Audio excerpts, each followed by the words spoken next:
నమస్తే welcome to dot news. సాంకేతిక పరిజ్ఞానం మెండుగా ఉన్న సీఎం పాలనలో 3 బోట్లను ప్రకాశం బ్యారేజ్ నుంచి తొలగించలేకపోవడం కాసింత ఆశ్చర్యం కలిగిస్తోంది. 3 బోట్లను తొలగించడానికి ప్రభుత్వం వారం నుంచి ప్రయత్నాలు చేస్తోంది.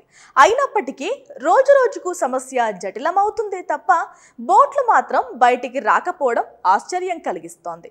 సాంకేతికతను తానే మొదట అందిపుచ్చుకున్న సీఎంగా చంద్రబాబు నాయుడు ఎన్నోసార్లు వేదికలపై ప్రకటించుకున్నారు.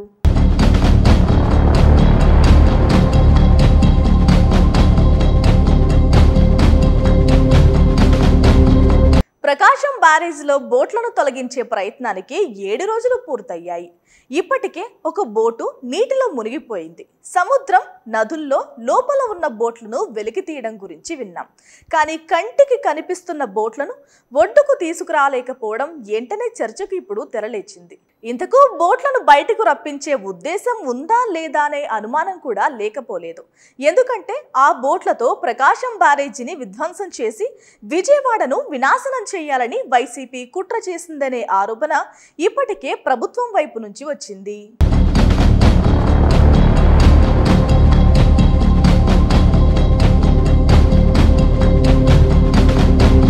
మొత్తంగా చూస్తే బోట్లను నీళ్లల్లోనే ఉంచడం ద్వారా వైసీపీని నిత్యం టార్గెట్ చేయొచ్చనే కుట్ర కూడా లేకపోలేదనే ఆ పార్టీ నాయకులు అనుమానిస్తున్నారు. సాంకేతికత పరిజ్ఞానం పక్కకు పోయి ఇప్పుడున్న పురాతన పద్ధతిలో బోట్లను తొలగిస్తామని అంటున్నారు.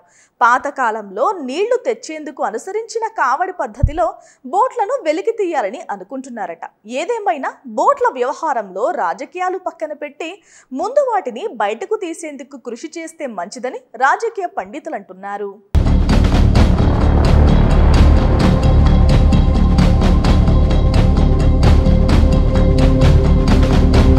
Please subscribe dot news.